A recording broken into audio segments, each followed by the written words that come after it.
Good morning students. आज हम third paper का थर्ड यूनिट पढ़ेंगे। इसमें फर्स्ट हमारा टॉपिक है शैक्षिक तकनीकी एजुकेशनल टेक्नोलॉजी। एजुकेशनल टेक्नोलॉजी जैसे इसका नाम से पता लग रहा है, दो शब्दों से मिलके बना है, शैक्षिक और तकनीकी। एजुकेशन प्लस टेक्नोलॉजी अर्थात शिक्षा के क्षेत्र में तकनीकी का प्रयोग ही शिक्षा तकनीकी कहलाता है। ये शिक्षा की वर्तमान प्रक्रिया को उन्नत करने का क्रमबद्ध प्रयास है।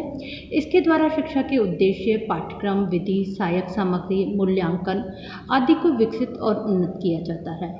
इसके द्वारा शिक्षण को प्रभावशाली बनाया जाता है और विभिन्न प्रकार की शिक्षण विधियों, युक्तियों आदि का निर्धारण किया जाता है।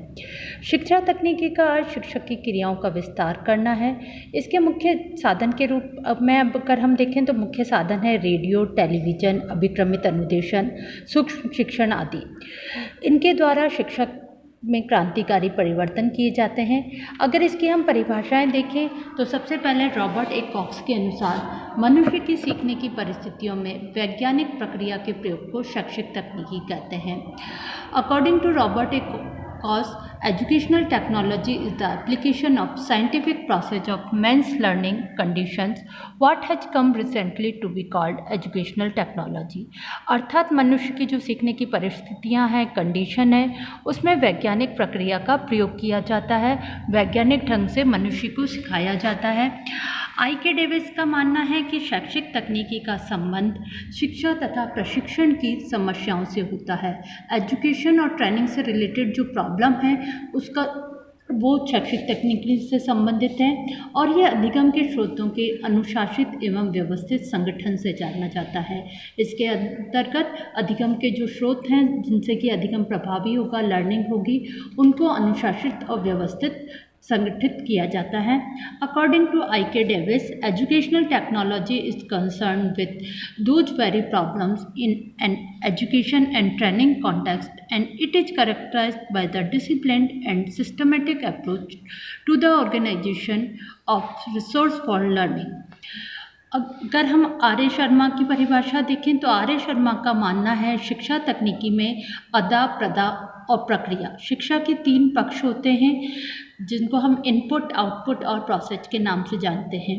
वैज्ञानिक प्रक्रिया में जब भी हम काम करते हैं तो उसमें जो हमको सर्च करना होता है वो इनपुट किया जाता है, उसके बाद वो प्रोसेस होता है और जो हम रिजल्ट आता है उसको आउटपुट कहते हैं। इसके अंतर्गत उद्देश्यों का प्रतिपादन, शिक्षण विधियों तथा मूल्यांकन विधियों के विकास पर बल दिया जाता है।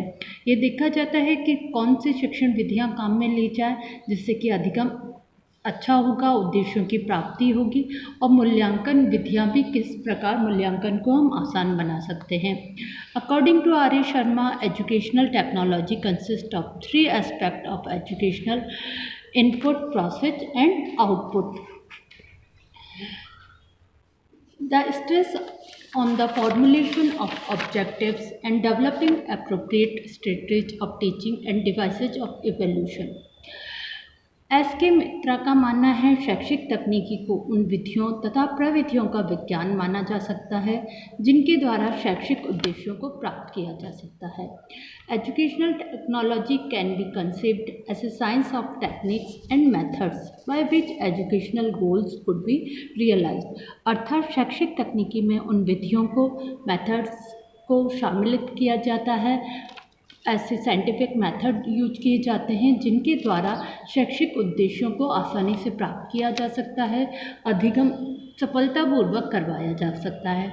इन परिभाषाओं के आधार पर यह हम निष्कर्ष निकाल सकते हैं कि शैक्षिक तकनीकी शिक्षण तथा प्रशिक्षण में अधिगम एवं शिक्षण के वैज्ञानिक सिद्धांतों का व्यावहारिक उपयोग है, प्रैक्टिकल यूज है, साइंटिफिक जो प्रिंसिपल्स हैं उनका। इसके द्वारा मनोवैज्ञानिक सिद्धांतों तथा नियमों का शिक्षण में इस प्रकार प्रयोग किया जाता है जिससे शैक्षिक उद्देश्यों की प्राप्ति हो सके। हम जो साइंटिफिक है, साइकोलॉजिकल मेथड्स यूज करते हैं पढ़ाने के लिए, उनको इस तरह से नियोजित किया जाता है, क्रमबद्ध किया जा सकता है कि शैक्षिक उद्देश्य प्राप्त हों, शिक्षक का पढ़ाना सफलतापूर्वक रहे और बालकों को अधिगम की प्राप्ति हो सके। इसी को हम शैक्षिक तकनीकी कहते हैं। शिक्षा में तकनीकी का उपयोग ही शैक्षिक तकनीकी है। धन्यवाद।